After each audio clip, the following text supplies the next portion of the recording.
원우 여러분, 안녕하십니까? 지난 한 주간 어떻게 지내셨습니까? 오늘은 에스라 느헤미야 제8주차 강의입니다. 이번 주부터 1학년이 순차적으로 등교하여서 학교 강의실에서 수업을 듣게 될 것입니다.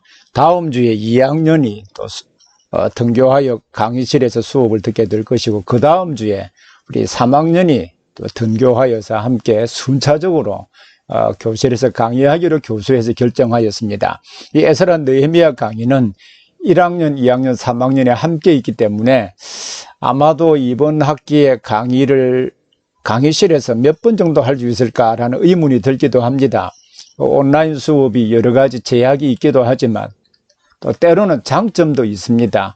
또 들었던 내용을 반복해서 들을 수 있고 중요한 내용을 잘 메모하고 기록할 수 있다라고는 이점도 있기도 하지요.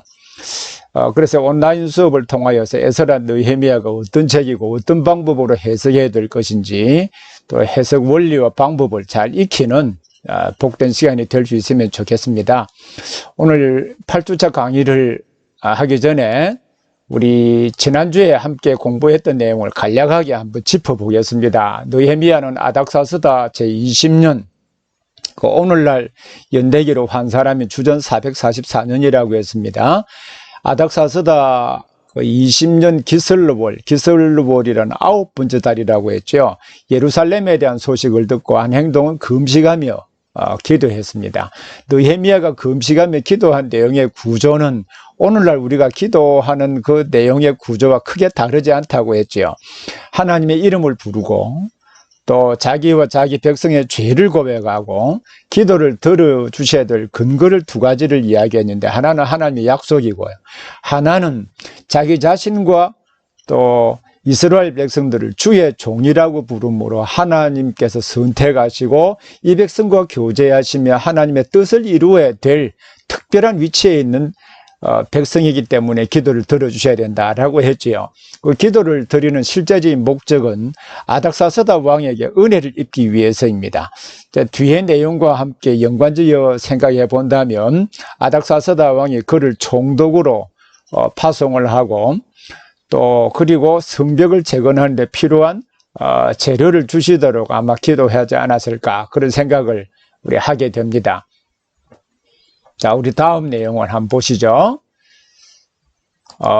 하나님이 도우셨다는 표현이 반복적으로 우리 쭉 나오고 있는데, 하나님의 선한 손에 도우심으로 이 에스라서에서도 자주, 에스라에도 나오고 느헤미야에도 자주 나오는 표현입니다만은, 그래서 내용을 강조하기 위한 문학적 장치입니다. 이러한 문학적 장치, 동일한 내용을 반복해서 기술하거나 같은 의미를 다르게 표현해서 반복적으로 쓰는 것은 그 내용을 강조하기 위한 문학적 장치다라고 하는 것을 꼭 기억하기를 바랍니다. 그래서 느헤미야가 넉 달 동안 금식하며 기도했다는 증거를 혹시 설명할 수 있는가? 이것은 역사를 기록할 때 항상 그것이 언제 일어났는가, 어디서 일어났는가라고 할 때 언제라는 시점을 반드시 기록하게 되어 있지요. 그래서 아닥사스다 왕 20년 기슬루볼에 하나님을 통해서 소식을 듣고 그때부터 금식하며 기도했는데, 응답은 니산월에 응답을 받았다고 그랬죠. 니산월은 첫 번째 달입니다. 이것은 유대 원력이 티슈리올 7번째 달부터 다음 해 티슈리올까지를 이 적유년도로 계산하기 때문이다라고 한 것을 말씀드린 바가 있는데, 지난번 강의 내용을 다시 한번 확인해 보고 또 교재 내용도 잘 한번 확인해 볼 수 있기를 바랍니다. 자, 이번 주 공부할 내용은요, 지난주에 이어서 계속해서 대적자들의 적대 행위회와 느헤미야의 백성들의 대응에 대한 이 부분입니다. 그래서 이 내용이 사실 느헤미야서 안에서 가장 중요한 내용들을 많이 포함을 하고 있거든요. 그래서 이 내용이 아마 한 3번, 한 3주에 걸쳐서 살펴보지 않을까, 이런 생각을 합니다. 자, 그리고 이번 주 공부할 이 내용을 중심으로 특별히 이제 에스라 느헤미야를 할 때 늘 기억해야 될 부분은 이 구조라고 했죠. 자, 구조. 우리 첫 번째 바벨론 포로에서 돌아온 사람들이 성전을 재건한 스토리를 살펴본 바가 있습니다. 그리고 458년, 즉 아닥사스다 왕 7년에 에스라가 돌아와서 영적 부흥을 시도한 이야기, 이 두 번째 스토리라고 했죠.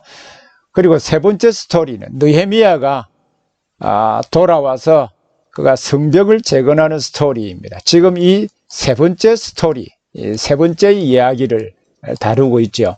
그래서 이 에스라 느헤미야 전체에 5가지 스토리가 있지만 5가지 스토리가 한 문맥을 이루고 있다라고 하는 점을 제가 여러 차례 강조한 바가 있습니다. 이 이야기를 통하여 하나님의 집을 세우고 하나님의 구속사에서 하나님의 나라를 세우는 일과 이 역사가 어떻게 맞물려 있는지를 배우는 것이 우리 에스라 느헤미야 강의의 중요한 목표 가운데 하나라고 한 바가 있지요. 그럼 이 내용도 좀 잘 기억을 하면 좋겠습니다. 자, 우리 오늘 공부할 내용에 다시 이제 문맥 구조를 한번 보죠. 자, 우리 발단, 분규, 절정, 대단원, 이 성벽을 재건하는 것도 내러티브 형식의 산문으로 기록을 했기 때문에 내러티브는 항상 이 인물이 있고 배경이 있고 또 인물과 배경들이 어떻게 역할을 하면서 또 이 저자가 전달하고자 하는 핵심 메시지를 전달하고 있느냐, 이 플롯이 있다고 했습니다. 플롯은 항상 발단, 분규, 절정, 대단원이라고 하는 이 구성 요소를 가진다고 그랬죠. 그래서 지금 이 분규, 대적들의 적대 행위, 그런 이 적대 행위에 대해서 느헤미야와 백성들이 어떻게 대응하는지를 우리가 함께 살펴보고자 하는 것입니다. 자, 그러면 성전 내러티브에서 전체의 플롯 구조를 지난번에 한번 말씀드린 바가 있죠. 전체의 플롯 구조는 이 트래플 롱맨이 그린 이 플롯 구조, 기본 문학적 구조 형태입니다만은 이 비단 플롯 구조가 이 내러티브로 된 이 하나님의 계시에 다 동일한 방식의 플롯은 가지고 있지 않습니다. 지금 현재 시중에 있는 여러 소설이라든지 여러 책들도 이 플롯 구조를 가지고 있지만 항상 동일한 구조는 아닙니다만 플롯 구조는 기본적으로 이 발단, 분규, 절정, 대단원 이 구조는 가지고 있습니다만은 그 갈등을 어떻게 해소해 가느냐라고 하는 이 플롯의 다양성을 우리가 이해하고 볼 필요가 있습니다. 자, 성전적인 내러티브의 플롯 구조를 보면 특히 문제를 해결할 수 있는 특별한 전환점이 나타나 있지는 않습니다. 그러나 그 전환점들이 자, 첫 번째 부분, 자, 이 부분을 다시 보면은 자, 대적자들의 적대 행위가 첫 번째 부분 나타나죠. 자, 두 번째 부분, 세 번째 부분, 그리고 네 번째 부분, 그리고 다섯째 부분, 자, 여섯째 부분, 일곱째 부분. 자, 적대 행위가 7가지 형태로 쭉 나타나고 있습니다만은 이 특별한 어떤 전환점은 나타나 있지는 않습니다. 그러나 이 7가지의 중요한 적대 행위에 여기에 대응하는 방법들을 통해서 어떻게 대응하느냐라는 이 문제가 누적이 되면서 그 문제를 풀어가고 있다라고 하는 것이 이 느헤미야의 성벽 구조가 가지고 있는 중요한 장점이기도 합니다. 자, 이 플롯 구조도 잘 기억하시고 또 아울러 기억할 때 꼭 우리는 이 점도 함께 기억을 할 수 있으면 좋겠습니다. 자, 여기에 5번째 구조, 대적자들 내부의 적대 행위, 이 부분은 특히 다음 시간에 우리 자세하게 살펴보려고 합니다. 자, 우리 그 다음 내용을 함께 보도록 하겠습니다. 자, 그 다음 내용은 오늘 우리가 이제 살펴볼 내용인데, 자, 대적들의 적대 행위와 백성들이 대응하는 2장 10절부터 6장 14절까지 이제 구체적으로 어떤 갈등 구조로 좀 이어져 가고 있는가 하는 점을 이제 살펴보려고 합니다.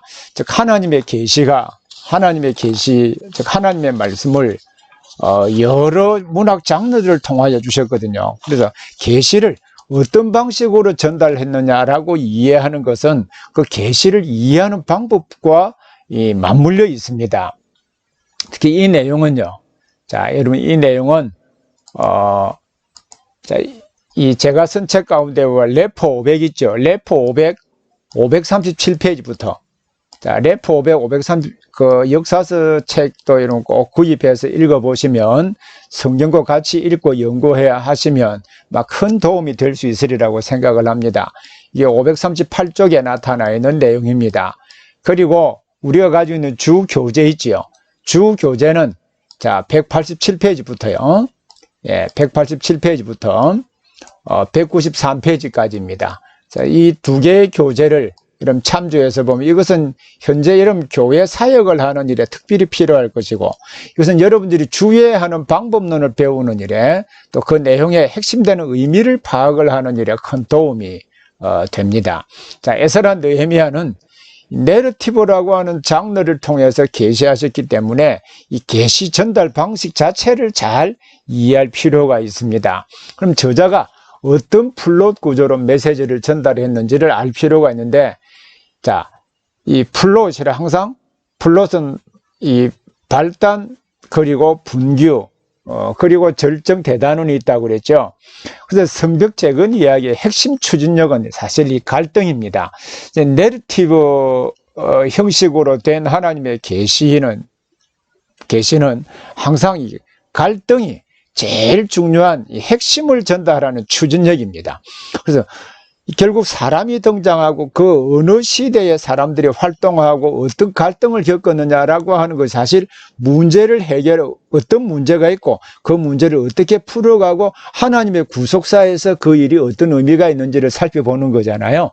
그런 이유에서 항상 내러티브로 된 하나님의 계시의 말씀에서는 갈등이 제일 중요한 추진력이라는 것을 기억하기를 바랍니다.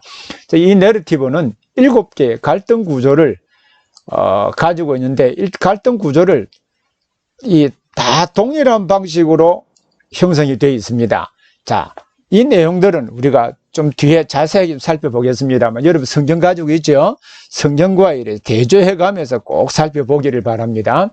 이 7개의 갈등 구조는요, 항상 대적자들, 대적자들이 누군가, 그리고 이들이 어떤 내용을 듣고 어떤 정보를 듣고 그들이 반응을 보이는가, 그리고 그들이 절대행위가 아니고 적대행위, 그들의 적대행위, 어떤 적대행위를 했는가, A, B, C, D, 이 적대행위에 대해서 느헤미야와 이스라엘 백성들은 어떻게 대응했는가. A, B, C, D 형태가, 자, 이게 대적자들, 또 어떤 정보를 듣고 그들이 행한 적대행위들, 여기에 대한 대응행위, 이 A, B, C, D 구조가 7개로 형성이 되어 있습니다. 그것은 7개의 평행 구조로 이루어져 있다라고 할 수 있는 것이죠. 그래서 7개의 평행 구조인데, 이 갈등은 항상 이 느헤미야와 이스라엘 백성들, 또 이들을 대적하는 이 대적자들과 일어나는 관계, 자, 여기에서부터 이제 그러면 이 문제를 어떻게 풀어가고 있느냐. 그래서 어떻게 풀어서 하나님의 구속사에서 당시의 사회에서 하나님의 뜻을 이루어갈 수 있느냐.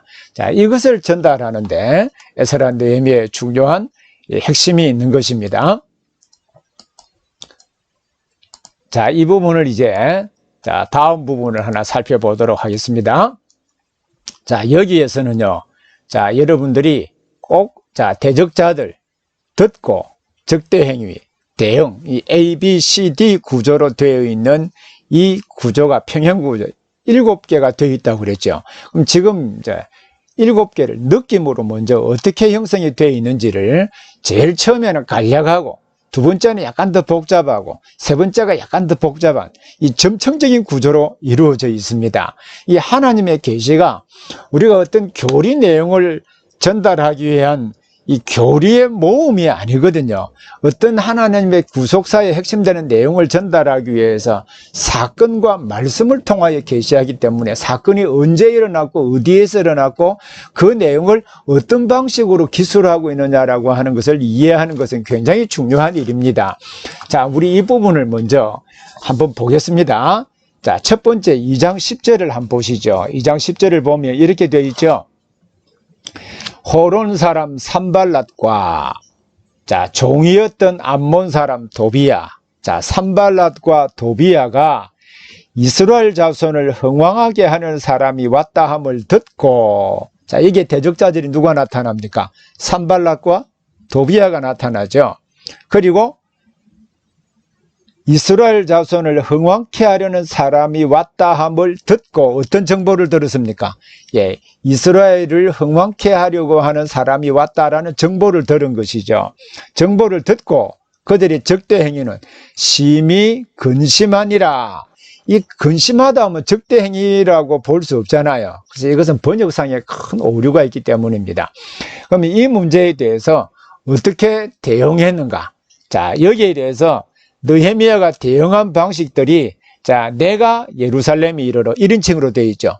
자, 느헤미야가 1인칭 화자가 되어서 자기 자신이 회고하는 방식으로 이 계시를 기록하고 있죠. 그래서 내가 하나님께서 예루살렘을 위해 무엇을 할 것인지 내 마음에 주신 것을 내가 아무에게도 말하지 아니하고 밤에 일어나 성벽 전체를 쭉 살펴보았다라는 내용입니다. 그리고 살펴보고 백성들을 설득하고 있는 내용이죠. 이게 첫 번째 평행 구조 가운데 첫 번째 부분입니다. 자, 두 번째 2장 19절을 한번 보시죠. 2장 19절을 보면, 자, 호론 사람 산발랏과 종이었던 암몬 사람 도비야와, 자, 그리고 하나 더 늘어가고 있죠. 자, 도비야가 한 다음에 아라비아 사람 게셈이 이 말을 듣고, 이 말은 무엇일까요?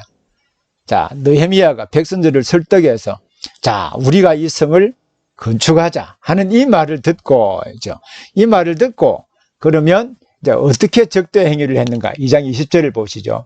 내가 그들에게 대답하여 이르되, 자, 2장 이 19절에 보면, 자, 어떻게 하면 우리를 업신여기고 우리를 비웃어 이르되 너희가 하는 일이 무엇이냐? 너희가 왕을 배반하고자 하느냐 하기로 라고 했습니다. 이 비웃고 업신여기는 이렇게 이제 적대 행위를 하죠. 그리고 여기에 대해서 어떻게 대응하는가? 자, 여기에서 어떻게 대응하는가 하는 걸 다 한번 보죠. 하나님이 형통하게 하실 것이다. 자, 그들이 대응하는 데 대해서 이스라엘 백성, 하나님이 형통하게 하실 것이라는 믿음과, 그리고 그들에게는, 즉 사마리아 산발랏과 도비야와 게셈 사람에게는 이것을 주장할 만한 어떠한 권리도 없다. 법적인 근거가 없다. 그리고 성벽을 재건하는 스토리가 3장에 기록이 되어 있습니다. 자, 이러한 방식으로 내용을 8개의 스토리로 형성이 되어 있습니다. 8개의 평행 구조를, 자, 하나씩 보면 이렇죠. 자, 8개 스토리. 자, 세 번째, 네 번째, 대적자들, 산발랏과 그의 형제들, 사마리아 군대를 동. 다음 네 번째는 대적자들 보면 산발랏, 도비야, 아라비아 사람들, 암몬, 아스도 사람들. 대적자들이 점점 늘어나고 있죠. 그리고 적대 행위도 분노하고 비웃고, 다음에 적대 행위를 보면 분노하고 가서 치고 요란하게 하자. 이것도 우리 번역을 좀 약하게 히브리어 원문을 잘 살려서 번역을 하지를 못했습니다. 적대 행위도 점점 강화되고 있고 대적자들 숫자도 점점 많아지고 있다라고 하는 것을 알게 되겠죠. 여기에서 대응하는 방법들도 점점 강화되고 있다라고 하는 것도 아울러 여러분 볼 수 있으리라고 생각을 합니다. 자, 그 다음, 자, 이게 다섯 번째, 내부의 적, 이 부분은 이제 다음 시간에 자세하게 살펴보도록 하겠습니다. 여섯 번째, 일곱 번째. 자, 이러한 구조로 좀 이 성벽 재건의 스토리가 전개가 되고 있다라고 하는 것을 우리가 알 수 있을 것입니다. 자, 그러면 이러한 이 구조들을 여러분 꼭, 자, 교재하고 제가 쓴 레포 539페이지 부분을 여러분 자세하게 좀 살펴보고 비교해서 여러분 또 나누어 드린 보충 자료 있잖아요. PPT 자료들을 잘 활용해서 538페이지, 539페이지를 읽고 그 내용의 흐름들을 잘 한번 우리 파악을 해 볼 수 있기를 바랍니다. 자, 이 7개의 평행 구조들을 분석을 해보면, 자, 다음의 내용들을 한번 관심 있게 보십시오. 갈등의 단계들이 심화되면서 대적들의 수가 증가되고 있습니다. 제일 처음에는 산발랏과 도비야였죠. 자, 그 다음에는 산발랏 도비야뿐만 아니라 게셈이 가세를 했죠. 자, 그 다음에는 사마리아 사람들과 군대가 가세를 했습니다. 그리고 이 사람들이 계속해서 숫자가 증가되고 있다라고 하는 것을, 자, 우리가 볼 수 있지 않습니까? 그죠? 자, 우리가 2000걸 다시 한번 보겠습니다. 모든 대적과 주위의 모든 이방 족속 이렇게 되어 있죠. 그러니까 이 대적자들이 점점 증가되고 있고 적대 행위도 점점 더 강화되고 있다라고 하는 것을 우리가 볼 수 있을 것입니다. 자, 그래서 제일 처음에는 심히 근심하다. 다음 비웃고 가서 치고 요란하게 하자. 그리고 지도력을 행사할 수 없도록 자, 이 당시 지도자인 느헤미야를 암살할 계획을 잡고 있는 것이죠. 그러면 느헤미야와 이스라엘은 이러한 그 문제를 만났을 때 뭐 어떻게 극복했는가? 어떻게 극복했는가? 결국 기도입니다. 하나님을 향한 믿음과 또 그들이 기도한 부분입니다. 자, 이 내용을 우리 하나씩 성경을 잠시 한번 그 느낌 또 이 본문은 꼭 줄을 쳐넣어서 확인해 볼 수 있으면 좋겠습니다. 자, 느헤미야 2장 20절을 보겠습니다. 2장 20절에 보면은 자, 한번 보십시오. 내가 그들에게 대답하여 이르되 하늘의 하나님이 우리를 형통하게 하시리니 그의 종들인 우리가 일어나 건축할 것이다. 자, 하나님을 향한 믿음. 다음 2장 20절, 다음 4장 4절을 보겠습니다. 4장 4절에 보면요. 우리 하나님이여 들으시옵소서. 우리가 업신여김을 당하나이다. 원하건대 그들이 욕하는 것을 자기들의 머리에 돌리사 노략거리가 되어 이방에 사로잡히게 하시고 주 앞에서 그들의 악을 덮어두지 마시며 그들의 죄를 도말하지 마옵소서. 그들이 건축하는 자 앞에서 주를 노하시게 하였음이니이다.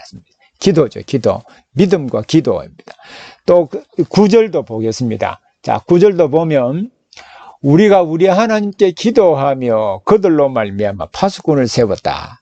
기도하고 또 약속의 말씀을 믿고 기도와 믿음입니다. 자, 느헤미야 이스라엘은 그 문제를 어떻게 이 문제를 극복해 갔는가? 자, 기도와 믿고 순종하는 행동으로 나타나고 있음을 또 그 뒤의 과정들을 통해서 좀 더 자세하게 또 볼 수 있으리라고 생각을 합니다.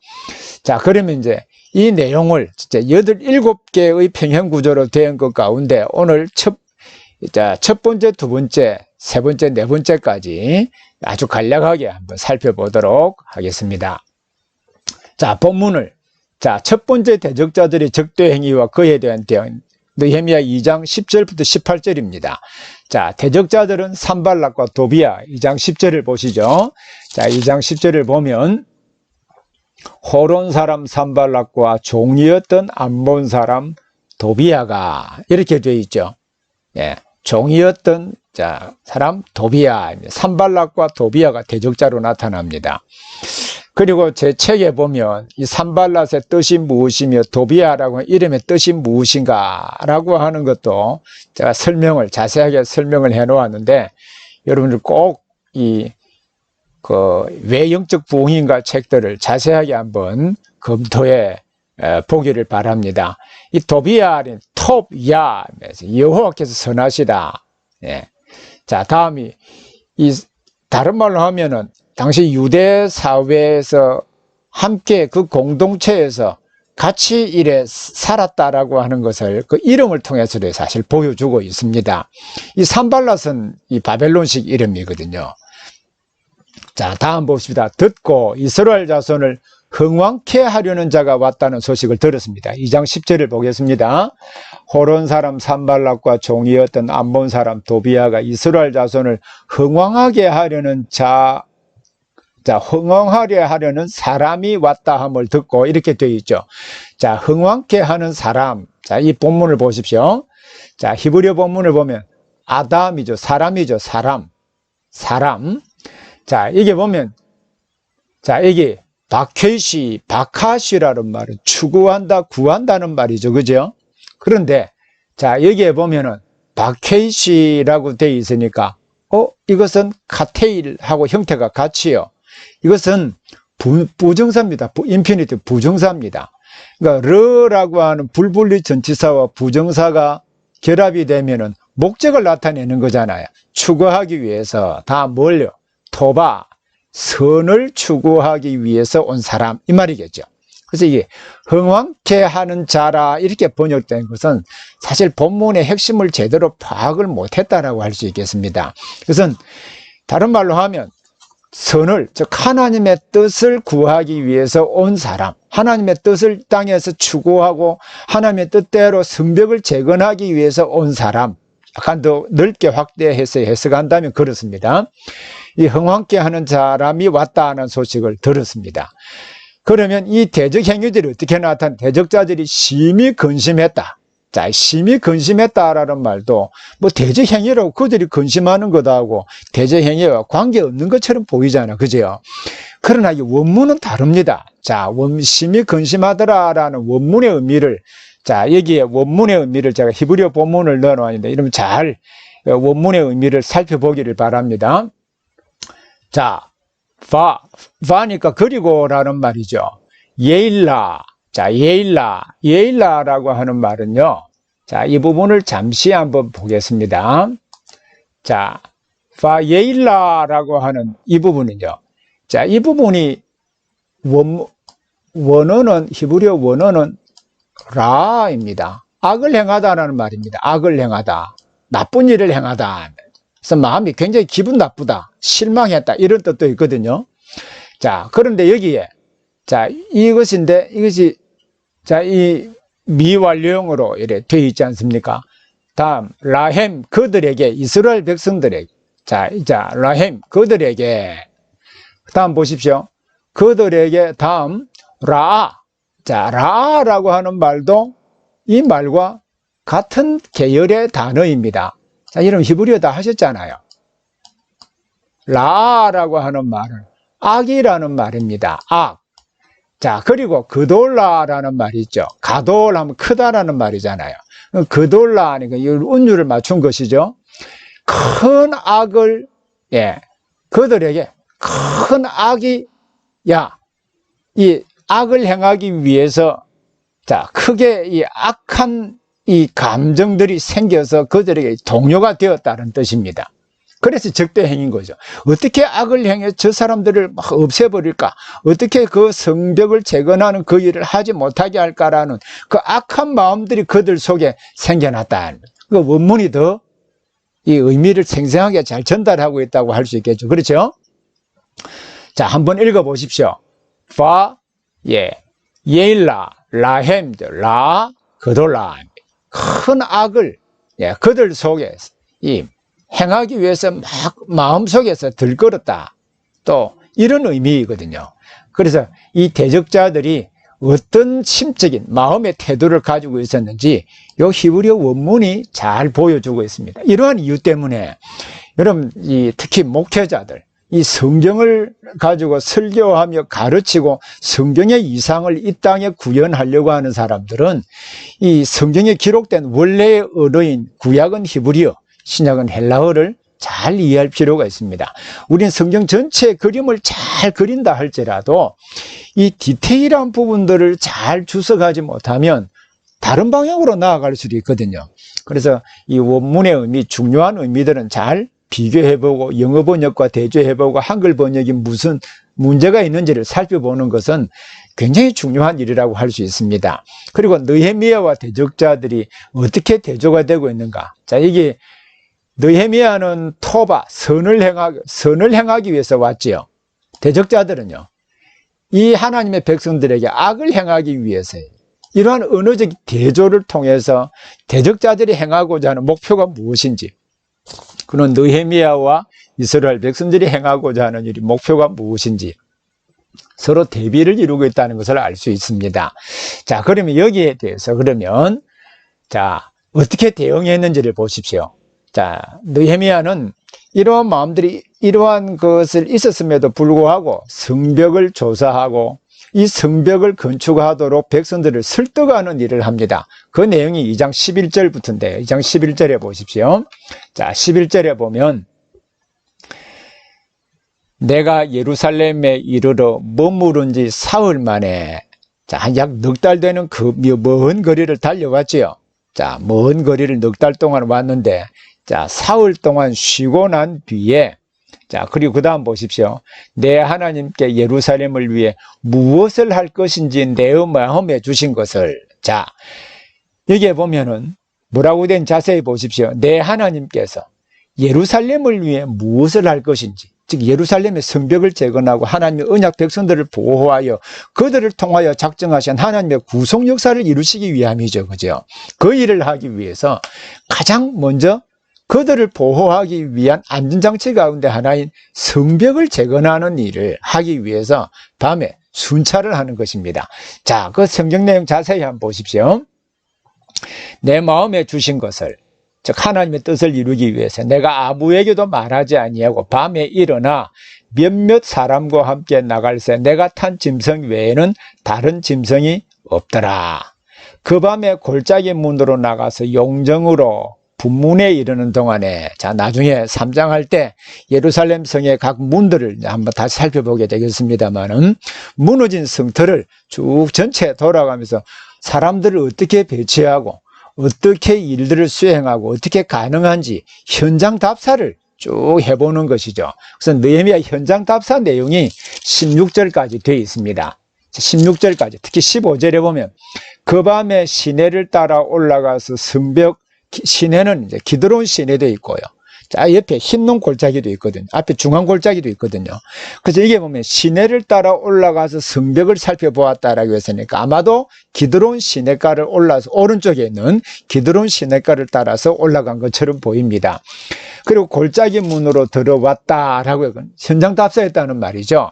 자, 현장 답사를 하고 그는 이제 백성들을 설득해야 되잖아요. 자, 그 다음에 17절, 18절을 보시죠. 후에 그들에게 이르기를 우리가 당한 공경은 너희도 보고 있는 바라. 자, 지금 성벽이 무너져 있죠. 그리고 하나님의 백성들이 고통당하고 있는 것은 자기 자신도 알고 있고, 그리고 당시 바벨론 포로에서 돌아왔던 이스라엘 백성들도 알고 있는 거잖아요. 그죠? 그래서 예루살렘이 황폐하고 성문이 불탔고 예루살렘 성을 건축하여 다시금 수치를 당하는 일을 하지 말자, 그렇게 권했습니다.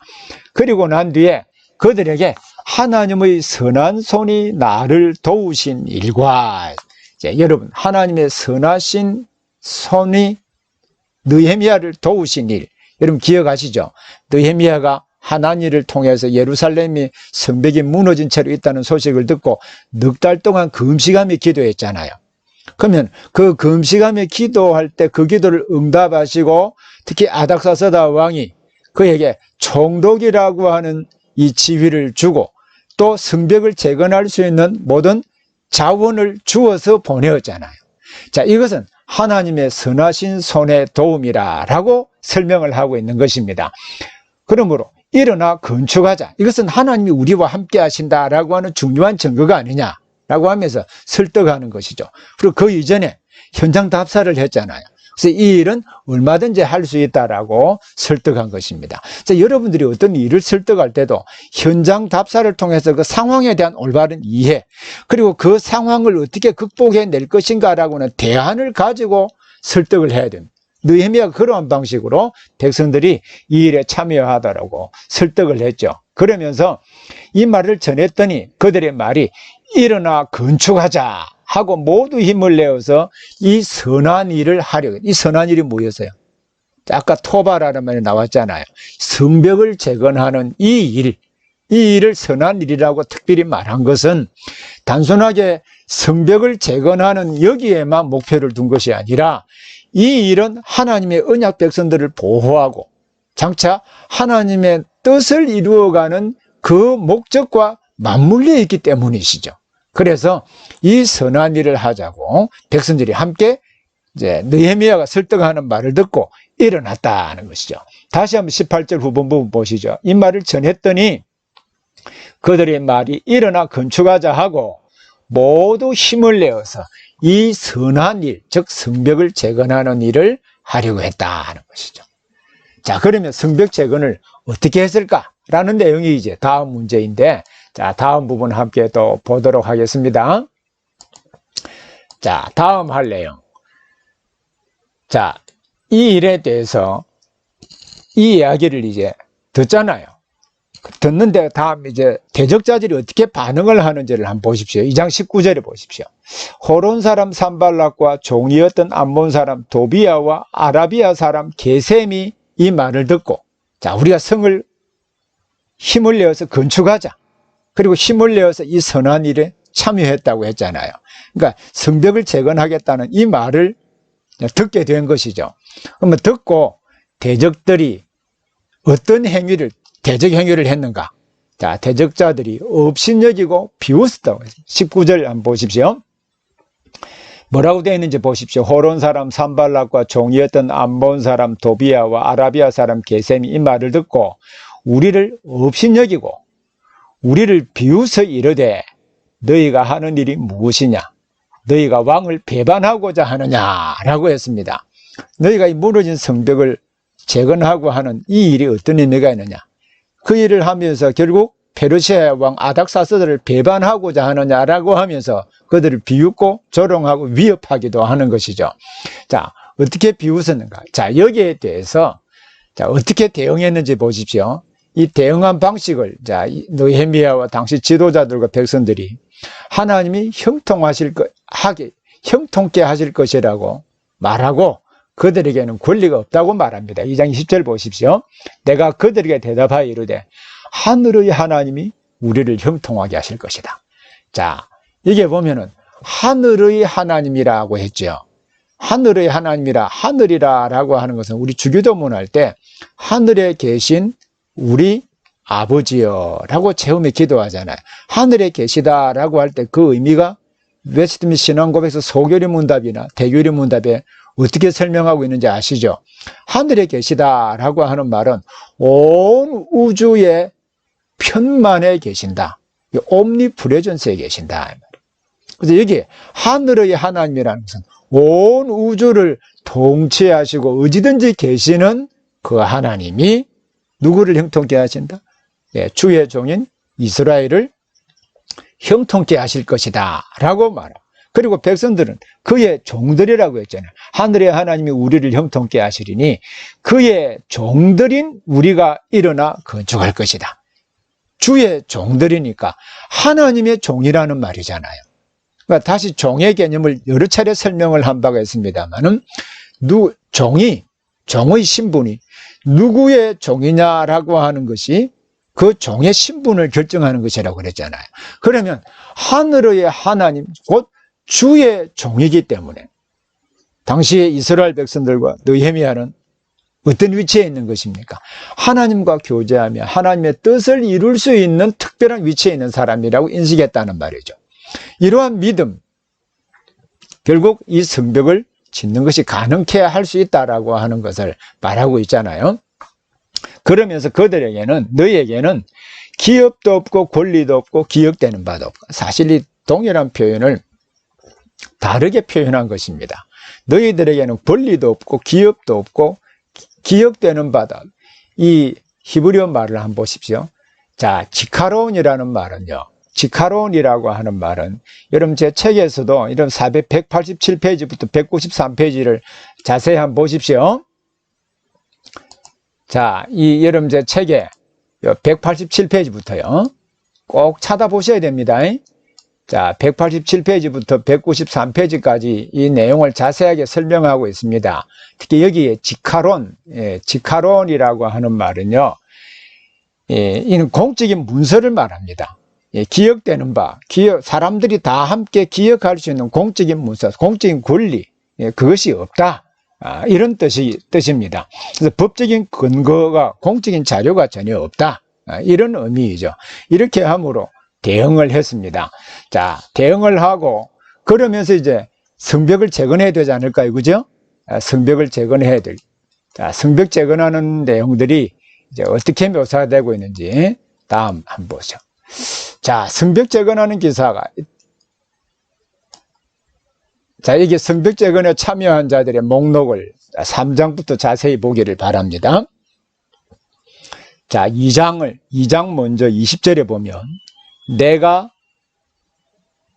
그들에게 대답하여 이르되 하늘의 하나님이 우리를 형통케 하시리니, 이게 지금 말하고자 하는 시점이 1인칭 시점이죠. 즉 느헤미야가 자기 자신이 1인칭 시점이 되어서 자기 자신이 회고하는 방식으로 자기 자신이 설명을 합니다. 그렇죠? 그런데 자, 느헤미야 3장을 보면 그때의 대제사장 엘리야십이 그의 형제 제사장들과 함께 일어나 양문을 건축하여 성별하고 문짝을 달고 또 성벽을 건축하여 한매와 망대에서부터 하나넬 망대까지 성별하였고. 자, 이 내용을 보면 시점이 다릅니다. 3인칭 관찰자의 시점으로 화자가 느헤미야가 아니라 3인칭 다른 사람이에요. 관찰자의 시점으로 전환이 되고 있는 것이죠. 자, 그리고 자, 이런 주위에서 한번 보십시오. 3장 1절에 보면 그때의 대제사장 엘리야십이 그의 형제 제사장들과 함께 일어나 양문을 건축하여 성별하고 문짝을 달고라고 되어 있죠. 문짝을 달았다고 되어 있죠. 문짝은 성벽을 다 완공하고 나면은 문을 다는 거잖아요. 맨 마지막에 일어나는 일입니다. 그러면 성벽 공사를 시작했는데 문짝을 달고 이렇게 되어 있으니까 성벽 공사를 어떻게 완공했는가라고 하는 것을 미리 이렇게 보여주고 있다고 할 수 있겠죠. 그죠? 7장 1절을 보십시오. 자, 7장 1절을 성경 찾아보십시오. 성벽이 건축됨에 문짝을 달고라. 그럼 문짝은 언제 답니까? 성벽이 다 완공되고 난 뒤에. 근데 지금 이 3장의 내용은 완공되기 전입니다. 그럼에도 불구하고 3장을 따로 이렇게 3인칭 관찰자의 입장에서 쭉 기록해 놓은 것은 우리 이러한 방식으로 성벽을 재건했습니다 라고 하는 이 내용을 기록하고 있는 것이죠. 그래서 이는 삽입구입니다. 삽입구인데, 자, 이 내용을 다시 한번 보십시오. 삽입구로 이 책에서 종종 사용되는 성전 재건에 대한 주제를 중심으로 배열된 것입니다. 주제 중심으로. 자, 사건의 연대기 순으로 쭉 배열된 것이 아니라 이 삽입구 이 부분은, 자, 이 부분은 성전을 어떻게 건축했느냐라고 하는 것을 이 주제로, 이 성전 재건에 대한 주제를 중심으로 어떻게 건축했는가라는 이 부분을 중심으로 이렇게 배열했다는 말입니다. 자, 지난번에 에스라 할 때 삽입구 살펴본 바가 있죠. 에스라 4장 6절부터 23절은 성전 재건 기사와 관계없는 반대하는 내용이 실려 있다고 그랬잖아요. 그죠? 이 한 주제입니다. 이 하나님의 거룩한 일을 반대하는 사람들이라는 한 주제를 이 삽입구를 통하여 표현하고 있죠. 또 느헤미야 다음 주에 살펴볼 내용입니다. 5장 14절부터 19절도 바로 그 당시에 일어난 일을 그 안에 넣어놓은 것이 아니라 그 뒤에 긴 시간까지 일어난 일들을 삽입해서 한 주제를, 느헤미야가 어떤 삶을 살았는가라고 하는 것을 표현하는 방식으로 배열했거든요. 주제 중심으로 배열되었다는 말입니다. 그래서 이 부분은 역시 삽입구입니다. 자, 그리고 이 성전 재건에 참여하는 자들의 목록을 보면요, 시계 반대 방향으로, 자, 시계 방향으로 하면 오른쪽으로 쭉 이래 돌아가는 거죠. 그런데 이 성벽을 재건할 때 한번 보십시오. 자, 이 부분을 자세히 먼저 여러분 3장 1절에 보면 양문을 건축하여 성별하고 라고 했죠. 자, 양문을 건축했습니다. 동그라미 해 놓으십시오. 자, 표시를 해 놓으라는 말이죠. 그리고 문짝을 달고 성벽을 건축하여 한매와 망대에서부터, 자, 한매와 망대도 동그라미, 하나넬 망대까지, 자, 한매와 망대에서 하나넬 망대까지, 예, 이게 역시 성별했다고 그랬잖아요. 그죠? 그리고 그 다음은 여리고 사람이 건축하였고, 그 다음은 이무리 아들 삭굴이 건축하였으며, 3절에 어문은, 자, 어문, 양문은요, 양들이 들어가는 문을 양문이라고 합니다. 어문은요, 예, 물고기들이 즉, 이 지중해에서 잡은, 또는 갈릴리 바다에서 잡은 물고기 있잖아. 그 물고기가 들어가는 문을 어문이라고 합니다. 어문은 이 하스나의 자손들이 건축하여 그 들보를 얹고라고 했죠. 자, 어문. 자, 그럼 여기에 양문, 한매와 망대, 하나넬 망대, 다음 어문이 나왔죠. 자, 어문이 나왔습니다. 자, 그리고 그 다음 부분 좀 보시죠. 자, 그 다음 부분에 13절에 보면요. 13절에 보면 뭐라고 되어 있어요? 골짜기 문은 어떻고 저쩌고, 그렇죠? 또 14절에 보면요. 분문은, 자, 골짜기, 아마 이 기드론 골짜기, 흰놈 골짜기, 아마 여기 기드론 골짜기로 가는 문으로 보입니다만, 왜냐면 분문이 바로 거기 있거든요. 자, 분문은 배설물입니다. 분문. 예, 배설물이 나가는 문. 분문이 3장 14절 있죠. 자, 이게 보면은 어떻게 되어 있는지 그럼 다음 그림을 한번, 자, 시계 반대 방향으로 돌아간다고 그랬죠. 양문, 다음에 한매와 망대, 하나넬 망대를 성별했다고 그랬죠. 자, 어문이 있었지요. 다음 6절에 보면 찾아보세요. 옛문이 있죠. 옛문. 다음 13절에 꼴짝이 문이 있죠. 14절에 분문이 있죠. 그렇죠. 분문이 있습니다. 다음 15절에 샘문이 있죠. 샘. 여기 기도론 샘이 여기 있었거든요. 그럼 자, 수문. 자, 수문이 있습니다. 자, 수문이, 그 다음 부분이, 자, 이 수문이 있고, 그 수문은 26절에 있습니다. 그리고 다음, 마문이 있죠. 마문은 28절에, 마문 위로, 마문은 말들이 오고 하는 문입니다. 그리고 한밉관문. 자, 시계 반대 방향으로 쭉 이렇게 되어 있죠. 그럼 여러분, 자, 여러분 지금 한번 그 상상을 해 보십시오. 여러분들이 부산이 집인 분들 천안까지 오면은 기차를 타고 오든지 차를 가지고 또 함께 그 카풀해서 오는 우리 원우들도 있지요. 자, 올 때 부산에서 온다고 생각해 보십시오. KTX를 타든지 무궁화를 타든지 기차를 타면은 부산, 다음 어디입니까? 울산에서 경유해서 대구로 경유해서 김천으로 해서 다음 대전으로 해서 천안, 아산 이렇게 오지요. 그럼 여러분 이 길은 머릿속에 쭉 우리나라 사람들은 자연스럽게 이해가 되지요. 예, 마찬가지로 자, 1차 독자절인 이스라엘 백성들은 양문, 한매한 망대, 하나넬 망대, 어문, 옛문, 골짜기문, 분문, 샘문, 수문, 마문 하면 예루살렘 성문에 잘 이해한다면 성 전체에 둘레 있는 문들이 머릿속에 쭉 연상이 될 것입니다. 그러면 차례대로 쭉 섰다는 것은 예루살렘 성문의 전체적으로 머리에 잘 그림으로 그릴 수 있도록 하려고 하는 그 의도가 있다라고 하는 것을 여러분 대번에 아마 알 수 있을 것입니다. 그래서 성벽 재건에 참여한 자들의 목록들이 쭉 있는데, 자, 오늘 혹시나 여러분들이 지금 팔레스타인, 가나안, 이스라엘을 아마 성지답사 하신 분들이 있을 것입니다. 지금도 이 문들이 있습니다. 그러나 이름은 달라졌어요. 욥바문은 욥바 항구로 향한 문이거든요. 그 어문입니다. 당시에. 예, 욥바. 다음 세문, 분문은 그대로 있죠. 예, 세문, 분문, 황금문, 사자문, 다메섹문, 헤롯문, 시온문.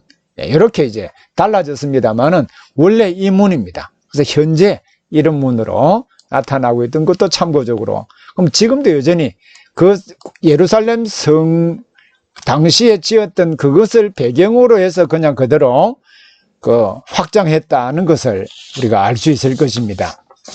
자, 그리고 여기에 이름들을 또 자세하게 살펴볼 필요가 있는데요. 자, 다음 부분 한번 보십시오. 자, 이 3장은 상당히 중요한 의미를 많이 가지고 있습니다. 자, 대제사장 엘리야십과 그의 형제 제사장들, 양문을 건축하고 성별했다. 한매한 망대에서 하나넬 망대까지 성별했다고 그랬죠. 자, 조금 전에 도표를 보여드린 바 있잖아요. 자, 도표를 다시 한번. 자, 양문, 한매한 망대, 하나넬 망대. 자, 이 문을 성별했다라고, 거룩하게 구별했다는 뜻이잖아요. 이해되시죠? 거룩하게 구별했다. 이 성별하다라고 하는 제사적인 의미잖아. 그죠? 이 성별하다라고 말할 때, 단순하게 외적을 침입을 막기를 위해서 또 성 안에 있는 사람들을 보호하기 위한 그 일만을 가지고 있는 것이 아니다는 것을 이 성별하다라고 하는 말을 통해서 알 수가 있습니다. 이 성별하다라고 하는 것을 표현한 것은 하나님의 거룩한 목적을, 특히 하나님의 구속사에서 의미 있는 그 하나님의 거룩한 목적. 자, 아까도 선한 일을 위해서라고 했죠.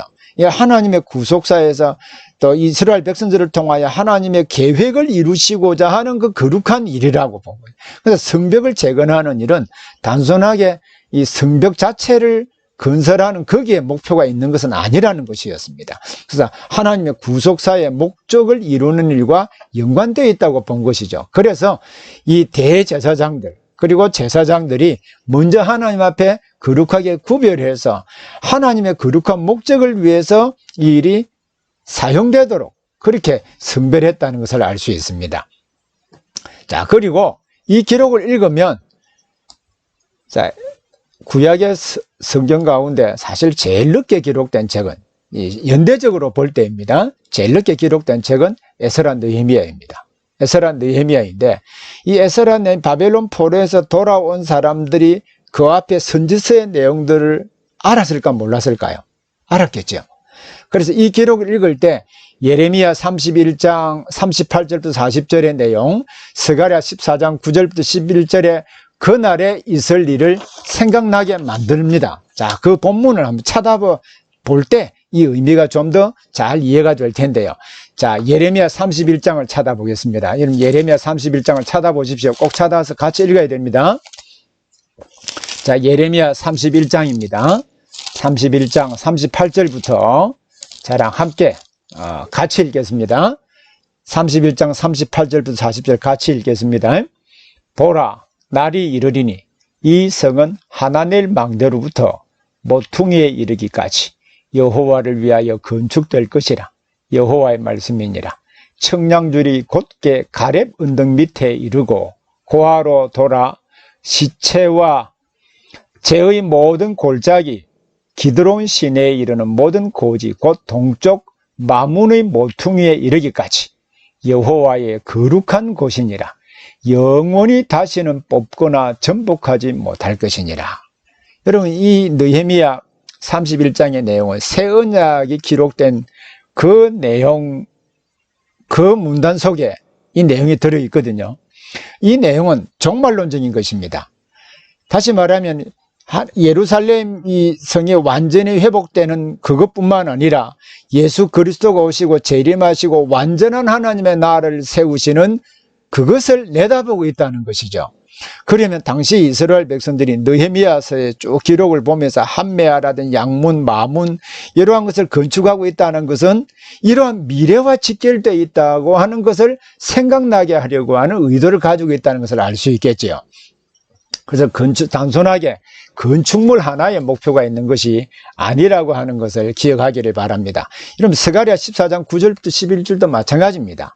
이 동일하게 이 단순하게 성벽을 재건하는 여기에 목표가 있는 것이 아니라 이를 통하여 그리스도의 오심과 또 재림과 연관되어서 그날에 있게 될 복되고 영광스러운 새 예루살렘을 묘사하는 일에 사용되고 있거든요. 그래서 단순하게 성벽을 재건하는 일에만 목표가 있는 것이 아니라 그리스도의 오시고 그리스도의 재림으로 이룩될 완전한 하나님의 나라를 세우는 일에 대한 예표적인 그 내용으로 지금 이 성벽 재건의 기사를 기록하고 있다는 것입니다. 그래서 성벽을 성별한 사건의 신학적인 의미를 설명한다면 이렇습니다. 예루살렘 성의 과거, 자, 다윗성에서부터 시작해서 과거와 연결시켜서 하나님이 통치하시는 장소를 회복한다라는 의미를 가지겠지요.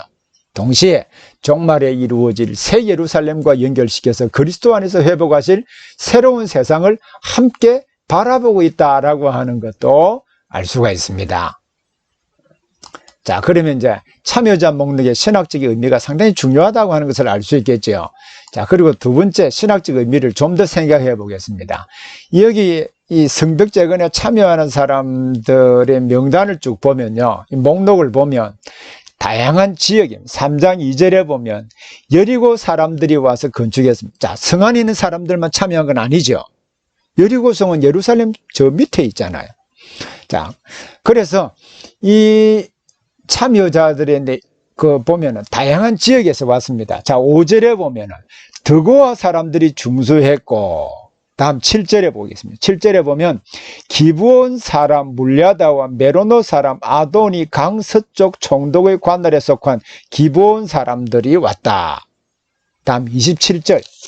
27절에 보면요, 드고아 사람들이 한 부분을 중수하며 내민 큰 망대, 자, 저 남쪽에 있는 사람까지 왔다라고 하는 것을 알 수 있겠죠. 다양한 지역에 있는 사람이 왔습니다. 그리고 3장 2절에 보면, 자, 다양한 이제 그 가문의 사람들이, 자, 다양한 가문을 소개하고 있는 3장 1절 2절에 보면 엘리야십이 그의 이제 제사장이잖아요, 그죠?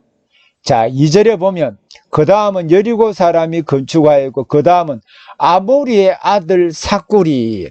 삭구리라는 사람은 이므리의 아들, 이므리 가문의 사람이라는 말이죠. 다음 3절 보겠습니다. 어무는 하스나의 자손들이, 하스나 가문의 사람들이. 다음 17절 보겠습니다. 레위 사람 바니의 아들 르훔이. 자, 레위 사람이긴 레위 사람인데 바니의 아들 르훔이니까 바니라고 하는 레위 사람들의 가문입니다. 그래서 이런 다양한 가문들이 참여했습니다. 또 신분, 3장 1절에는 대제사장. 자, 9절에 보겠습니다. 예루살렘 지방의 절반을 다스리는 후르의 아들 르바야가 중수하였고. 자, 여기 보면 신분 자체가 다르죠. 예루살렘, 자, 여기 보면은, 자, 여기 보면 9절에 보면 예루살렘 지방의 절반을 다스리는 후르의 아들 르바야가 중수하였고 라고 했습니다. 다음 16절을 보면요. 그 다음은 벳술 지방 절반을 다스리는 아스북의 아들 느헤미야가 중수하고 라고 했지요.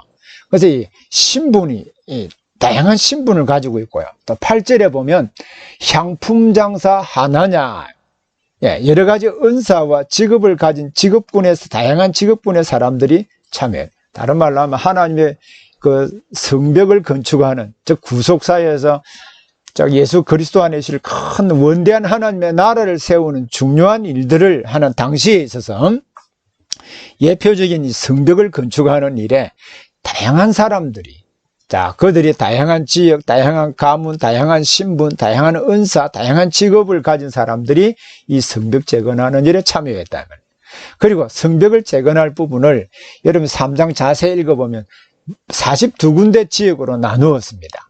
42군데 지역으로 딱 분할을 해서 각 사람들에게 그 임무를 분할해 주었다는 말이죠. 그것은 그 일을 효과적으로 수행하기 위한 방식이죠. 오늘날 이 교회 안에도 보면은 좋은 지도자가 있고 참 의리부리한 지도자들이 있습니다. 좋은 지도자는요, 자기 동역하는 그 교육자들에게 일을 딱 분할해서 딱 잘 맡깁니다. 또 성도들에게 직분, 장로의 직분, 집사의 직분 맡겨잖아요. 그 직분자들의 맡겨 일들을 수행해서 다 합니다. 근데 좀 의리부리한 지도자는 모든 일을 자기 자신이 다 하고 다른 사람에 맡기지 않습니다. 그리고 자기 혼자 모든 능력을 다 가지고 있지 않잖아요. 이 일에 자기 혼자 거기에 일에 부대껴가지고 결국 자기 자신이 번아웃 되는 사태들이 오늘 교회 안에 비일비재해 있습니다. 그리고 적절한 사람을 제대로 쓰지를 못합니다. 은사를 가진 사람들을 제대로 적재적소에 사용해서 하나님의 구속사에 오늘 우리 시대에 적절하게 기능할 수 있도록 인재를 등용을 하고 인재를 제대로 사용하지 못한다는 것이죠. 그러나 이 42군데로 나누어 가지고 적재적소에 그 일을 할 수 있도록 배치하는 것도 여러분 오늘 신학적으로 매우 중요한 의미를 가지고 있죠. 그리고 백성들이 살고 있는 그 지역, 자기 자신이 살고 있는 지역과 인접한 지역을 재건하게 했습니다. 여러분 느헤미야 3장 10절을 보겠습니다. 일의 효율성 문제인데 10절에 보면 이렇게 되어 있습니다. 그 다음은 하루마보의 아들 여다야가 자기 집과 마주 대한 곳을 자, 자기 집이 예루살렘 성벽에 있었던 거겠죠. 자기 집과 마주한 곳에 있었으니까 그러면 그 성벽을 재건하기 위해서 일터로 나갈 때 동선이 길까요, 짧을까요? 자기 집 맞은편이니까 짧지 않을까요? 그럼 일의 효율성을 기할 수 있겠죠. 그리고 자기 집 앞에 있으니까 잘할까 못할까요? 더 잘할 수 있겠죠. 또 23절을 보겠습니다. 그 다음은 베냐민과 하숲이 자기 집 맞은편 부분을 중소하였고 라고 했습니다. 그리고 그 다음 23절에 보면 아사랴가 자기 집에서 가까운 부분을 중소하였고 맞은편 또 가까운 분 이렇게 함으로 동선을 짧게 함으로 일의 효율성을 기하고 또 자기 집과 가까이 있으므로 가까이 있는 곳을 튼튼하게 방비할 수 있도록 했다. 이것도 중요한 신학적 의미가 있는 것입니다. 성벽 재건에 참여하지 않는 자의 이름도 기록하고 있습니다. 자, 이 성벽은 단순하게 건물을 하나 짓는데 성 안에 있는 사람들 또 외적의 침입을 방비하기 위한 그 목적에만 있는 것은 아니라고 했죠. 하나님의 구속사, 나아가서 하나님의 나라를 세우는 그 원대한 사역이잖아요. 그러나 그 일에도 반대하는 사람이 있습니다. 3장 5절을 보십시오. 그 다음은 드고아 사람이 중소하였으나 그 귀족들은 그들이 주인들의 공사를 분담하지 아니하였으며 했습니다. 공사에 참여하지 않았단 말이에요. 그러니까 성전재건에 참여하지 않는 사람들의 이름. 자, 우리 에스라가 돌아와서 에스라의 개혁운동, 영적 부흥운동에 참여하지 않고 반대하는 사람이 있었죠. 마찬가지로 여기에도 성벽재건에 참여하지 않는 사람도 있었습니다. 그리고 성벽재건 참여자의 이름을 보면 이 이름도 상당히 의미가 있습니다. 자, 여기에 이름들이 많이 있지만 그 중에 몇 가지만 제가 선별해서 자, 다음 부분을 보겠습니다. 자, 여기에 이름들을 한번 보시죠. 3장 6절에 자, 요야다, 3장 7절에 물야다, 3장 8절에 하나냐, 3장 9절에 르바야. 자, 이 이름을 가만히 보면요. 자, 이름을 보면 상당히 좀 이래 우리 관심 있게 볼 필요가 있습니다. 자, 이름을 보면요. 여호와 이름이 다 들어 있습니다. 자, 이게 보세요. 요다, 여호와께서 아신다. 자, 요다라는 말은요. 자, 여러분, 이건 여호와라는 말이죠. 자, 그리고 다음 보겠습니다.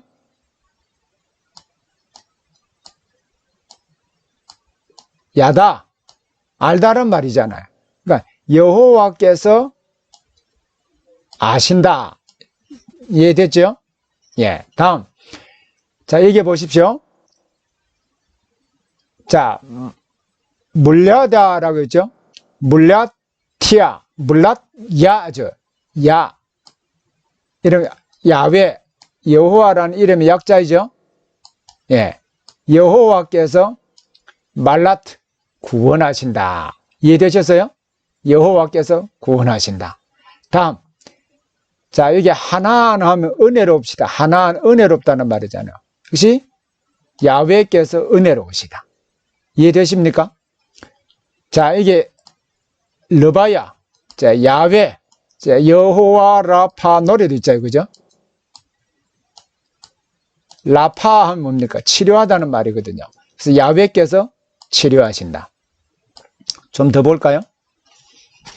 자, 이게 야다라고 하는 말 시편에 많이 나옵니다. 찬양하다는 말입니다. 자, 여호와를 야다, 찬양하다. 다음 보십시오. 말기야, 멜렉이죠. 멜렉. 말키, 멜렉 왕입니다. 자, 나의 왕은 야훼다.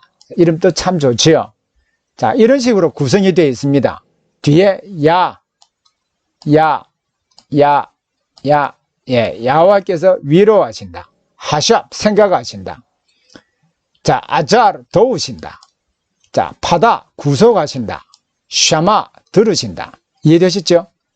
그럼 이름에, 여호와라는 이름이, 물론 관습적으로 이름을 그렇게 쓰는 사람도 있긴 하겠습니다만은, 이런 이름에 여호와라고 하는 신명이 들어가 있다라고 하는 것은요, 어떤 의미가 있을까요? 이것은 여호와 자녀들에게 여호와 신앙, 여호와와 관계된 이 신앙의 내용들이 이름에 담았다는 말입니다. 자, 그러면 여러분, 자, 그 다음에 하나 더 보십시오. 하나님의 이름이 들어간 이름도 있습니다. 하나님의 이름이 들어간 그 엘리야십. 자, 야샵, 쉽은 이제 회복하다, 거하다는 말이거든요. 그러니까 이것은 하나님이 회복하신다.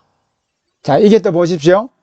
우시엘에는 우시에일, 하나님이 우스, 이니까 나의 우스, 힘이시다. 이 말이거든요. 그럼 여기 이름에다가 하나님이라는 신명, 야훼라고 하는 신명이 들어가 있죠. 자, 이런 이 신명에 대한 이름을 우리 어떻게 이해를 해야 될까? 자, 성경에 이런 이름 많잖아요. 이걸 플로스포글라피라고 합니다. 자, 이걸 플로스피글라피라고 하는데, 얘는 헬라어도 배우셨죠? 플로스포라고 하는 말은 헬라어. 자, 얼굴이 뜻이 뭐죠?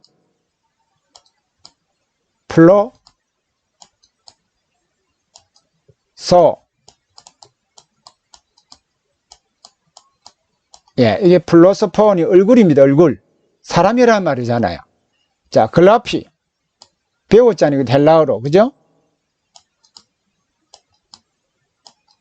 글라페. 기록이라는 말이죠.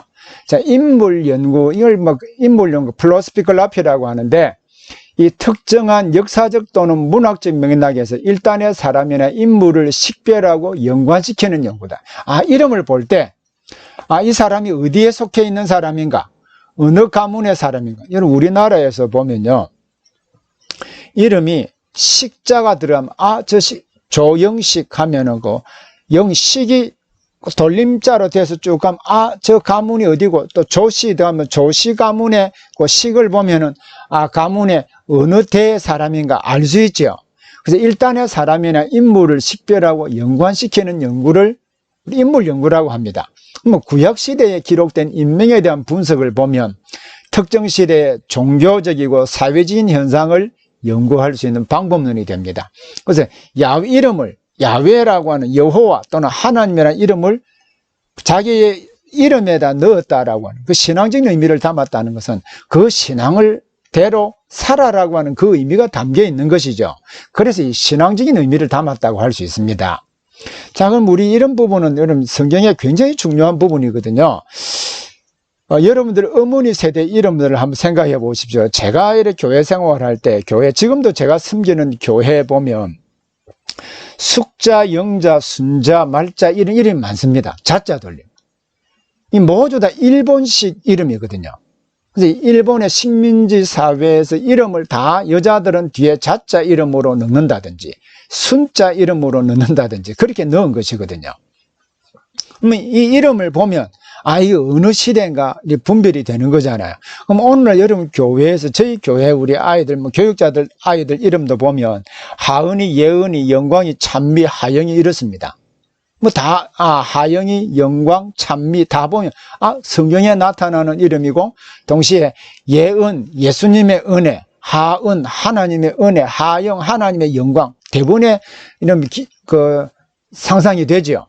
이런 것을 통해서 이 사람들이 신앙이라든지 추구하는 가치를 이름을 통해서 알 수 있는 것이죠.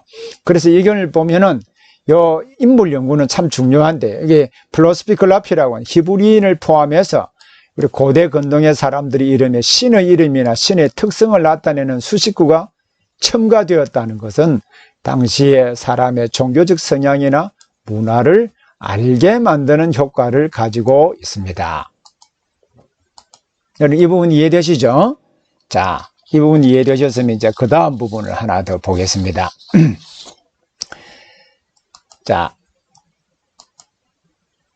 자, 그 다음 부분에 보면요. 자, 대적자들이 적대 행위와 백성들의 은혜, 더불어 세 번째, 이렇게 성벽을 완공을 하거든요. 세 번째 적대 행위도 이런 성경을 찾아보십시오. 4장을 보면 이 성벽을 재건했잖아요. 1절에 보면 산발랏이 우리가 성을 건축한다 함을 듣고 크게 분노하여 라고 했죠. 자, 3장의 내용은 이미 이렇게 완공했다라고 하는 그 내용을 기록했지만 사실 삽입부라고 그랬잖아요. 그러니까 성벽을 우리가 함께 재건하자. 그리고 이 선한 일에 참여하자 그랬잖아요.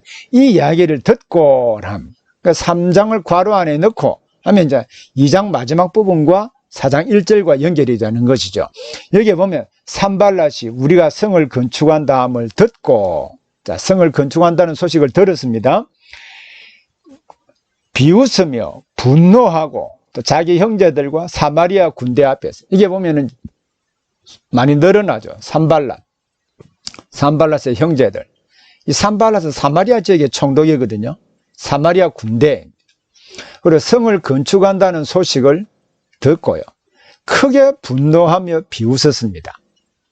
여기에 대해서 4장 4절에서 6절을 보면요. 자, 한번 같이 읽겠습니다. 4장 4절에서 6절에 보면 같이 읽겠습니다. 시작. 우리 하나님이여 들으시옵소서. 우리가 업신여김을 당하나이다. 원하건대 그들이 욕하는 것을 자기들의 머리에 돌리사 노략거리가 되어 이방에 사로잡히게 하시고 주 앞에서 그들의 악을 덮어두지 마시며 그들의 죄를 도말하지 마옵소서. 그들이 건축하는 자 앞에서 주를 노하시게 하였음이니이다 하고 라고 했죠. 이렇게 기도하고 공사를 계속해서 했습니다. 그럼 이때 기도는 어떤 의미가 있는가? 그럼 당장 적대 행위가 줄었습니까? 없어졌습니까? 그렇지는 않지요. 적대 행위는 계속 있습니다. 그리고 이런 위험들 가운데 기도도 계속되는 것입니다. 그러면 과연 이 기도가 의미가 있을까 없을까? 당장 결과가 없으니까 이 기도하는 것이 의미가 있는가? 이런 생각을 우리가 들 수는 있습니다. 자, 그럼에도 불구하고 이 기도는 의미가 있습니다. 특히 여기에 크게 분노하면 비웃다는 것은 심리적으로 크게 분노하다는 심리적인 위축감을, 이스라엘 건축에 참여하는 사람들의 위축감을 두는 것이죠.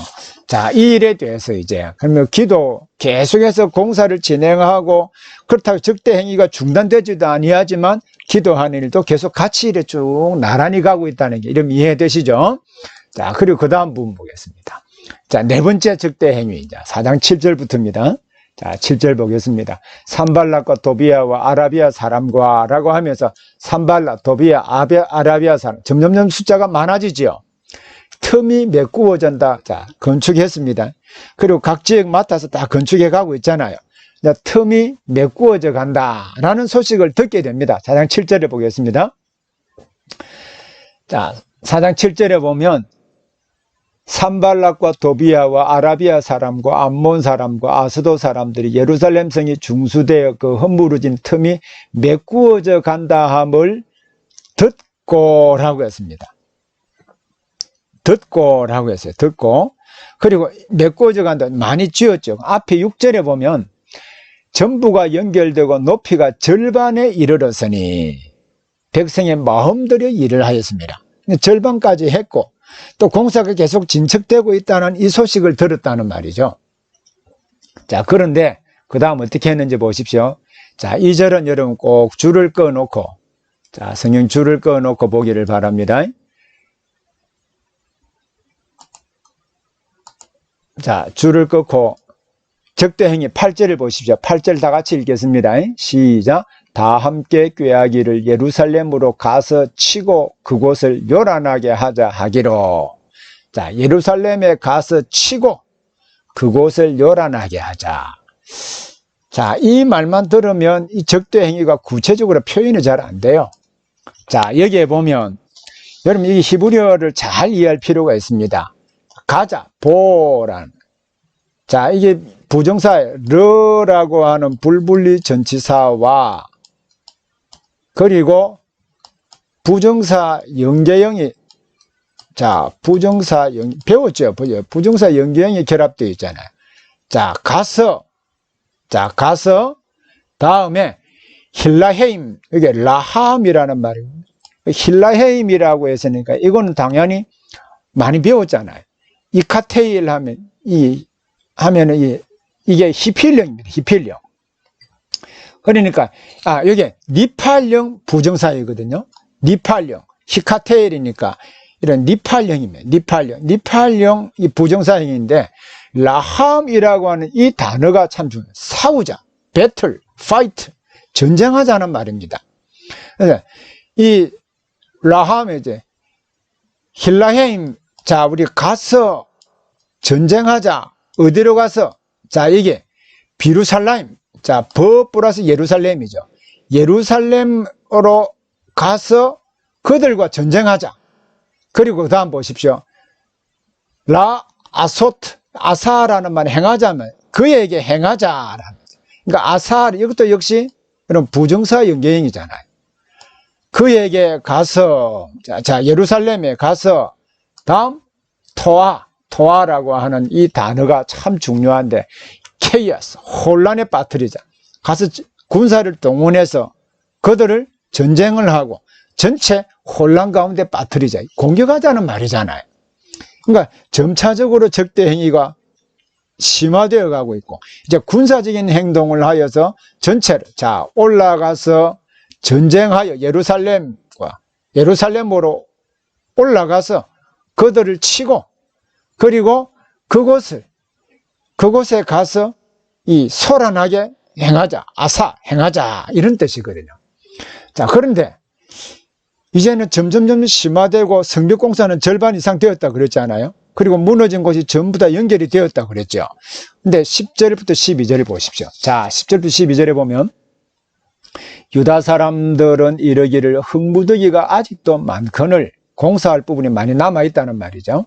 짐을 나르는 자의 힘이 다 빠졌으니 우리가 성을 건축하지 못하리라 하고 우리의 원수들은 이르기를 그들이 알지 못하고 보지 못하는 사이에 우리가 그들 가운데 달려 들어가서 살려고 하여 역사를 그치게 하리라 하고 했습니다. 자, 그러면 여기서 보면 지금 앞부분하고 크게 큰 차이점이 하나 있죠. 앞의 세 개의 구조와 어떤 점이 다릅니까?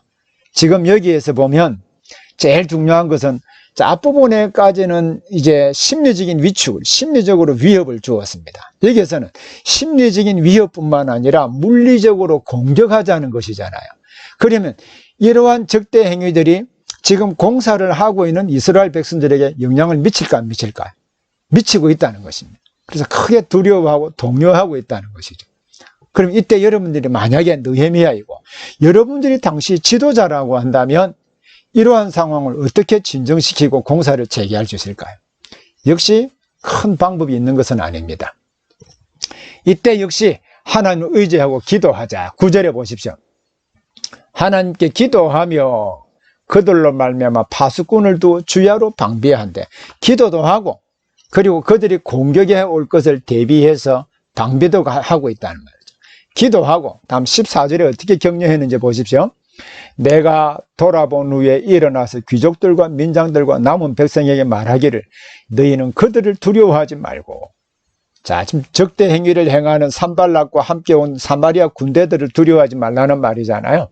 그들을 두려워하지 말고 지극히 크시고 두려우신 주를 기억하고 너희 형제와 자녀와 아내의 집을 위하여 싸우라 하였느니라.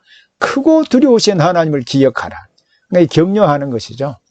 격려하고 15절부터 우리의 대적이 우리가 그들의 의도를 눈치챘다 함을 들으니라.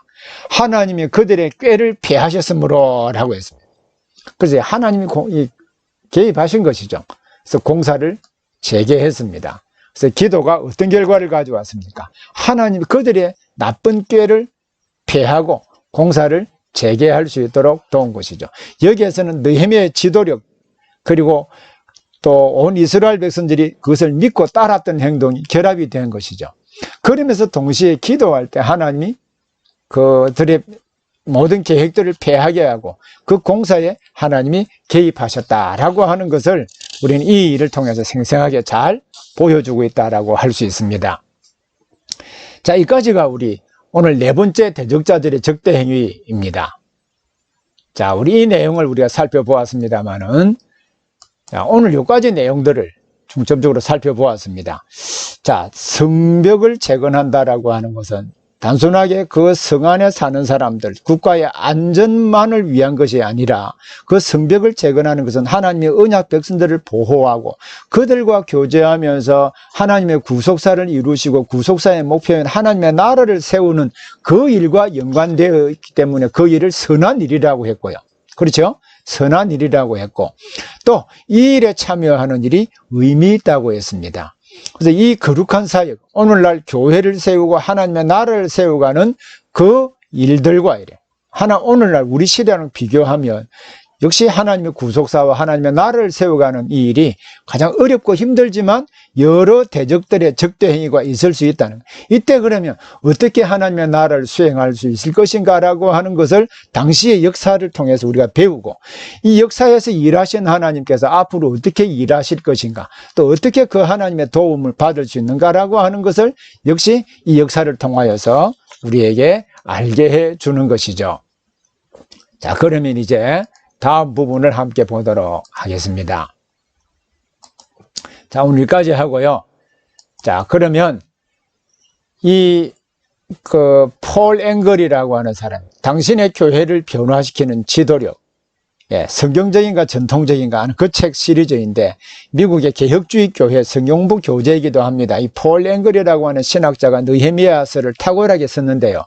여기에 보면 그들은 경건과 실제를 분리시켜 어느 한 면만을 극단적으로 선택한 것이 아니라, 즉 기도만을 다 하거나 또는 어떤 한 부분만 집중한 것이 아니라 양자를 건전하게 조화시켰다. 오늘날 교회도 보면 막 기도만 하고 아무 행동도 하지 않을 때가 있고, 어떤 때는 기도는 전혀 하지 않고 막 일만 많이 떠벌리는 경우도 있잖아요. 이게 두 개 다 건전하게, 이게 보십시오. 잘 조화가 되어야 된다는. 오늘날 교회에도 이처럼 신앙과 생활을 조화시키는 일이 필요함을 이 역사를 통해서 우리에게 알려주고 있습니다. 자, 그러면 자, 오늘 공부한 내용을 매우 간략하게 한번 정리해 보죠. 성전 재건 이 이야기의 핵심 추진력은 어디 있을까요? 자, 내러티브 형식으로 된 계시, 내러티브 형식으로 된 이 하나님의 말씀은요, 항상 이 플롯 구조를 가지고 있다고 그랬죠. 이 갈등이 추진력의 핵심이고, 갈등이 그 문제를 풀어가고 또 해석하는 중요한 이 열쇠 역할을 한다는 것을 늘 기억하기를 바랍니다. 느헤미야와 백성들과 대적들의 갈등들을 어떻게 극복해 나가는가. 그리고 성벽 재건의 내러티브의 7개의 갈등 구조, 평행 구조로 되어 있다고 그랬죠. 대적자들이 누구인가, 또 어떤 정보를 들었는가, 또 적대 행위, 어떤 적대 행위를 했는가, 또 여기에 대해서 느헤미야와 백성들은 어떻게 대응했는가. 여러분, 이 내용들, 이 구조들을 잘 기억하시고요. 또 갈등 단계가 심화되면서 느헤미야와 이스라엘은 갈등을 어떻게 극복했는가. 기도와 믿음이라고 그러죠. 믿음이 하나 빠졌는데, 기도와 믿음입니다. 특히 기도를 했음에도 불구하고 적대 행위가 줄어들었습니까? 늘어났습니까? 늘어났죠. 그러면 기도하는 일에 갈등이 생길까 안 생길까요? 생깁니다. 그럼에도 불구하고 기도는 문제를 해결하는, 어느 시점에 가면 기도가 하나님의 능력으로 나타나게 된다는 것입니다. 그러므로 어떤 결과가 없는 것처럼 보인다 할지라도 꾸준히 기도하는 일이 중요하다는 것이죠. 성벽 재건 참여자들의 목록의 특징들, 시점이 1인칭에서 3인칭 관찰자로 전환되었다고 그랬죠. 성벽 재건이 시작되었는데 실제로 완공된 것처럼 어떤 사람이 참여했고 어떻게 건설했는가라고 하는 전체적인 내용들을 설명하고 있잖아요. 그죠? 3인칭 관찰자로 설명했고, 성벽 재건을 완공한 것처럼 기록이 되어 있습니다. 그래서 삽입구로 이 책에서 종종 사용되는 성전 재건에 대한 주제를 중심으로 배열했기 때문입니다. 참여자 목록은 시계 반대 방향으로 어문, 골짜기문, 분문 등의 순서로 쭉 배열되어서 머리에 그림이 그려지도록 문학적 기교를 사용하고 있다는 것이죠. 성벽 재건에 참여하는 자들이 주는 신학적인 의미는 단순한 건물을 하나를, 성벽을 재건하는 일에만 있는 것이 아니라 구속사와 하나님의 나라를 세우는 일과 연관되어 있다는 것을 우리가 살펴보았습니다. 자, 그러면 우리 다음 주에 공부할 내용은, 자, 우리 그 갈등 구조 가운데 핵심 5번째 갈등 구조를 다음 주에 살펴보도록. 그래서 사실 이 느헤미야의 성벽 재건 스토리와 또 이 돌아온 사람들이 성전을 재건하는 스토리가 참 중요하지만, 사실 더 중요한 것은 이들이 돌아와서 영적 부흥을 일으키는 내용입니다. 우리 이 내용까지 좀 많이 남았습니다만, 우리 함께 기도하면서 이 코로나19 감염 사태가 속히 해결되고 우리 자유로운 일상생활이 회복될 수 있도록 저와 여러분이 함께 기도하면 좋겠습니다. 자, 여러분 오늘 공부하느라고 수고하셨습니다. 학교에서 빨리 뵐 수 있기를 바랍니다. 수고하셨습니다.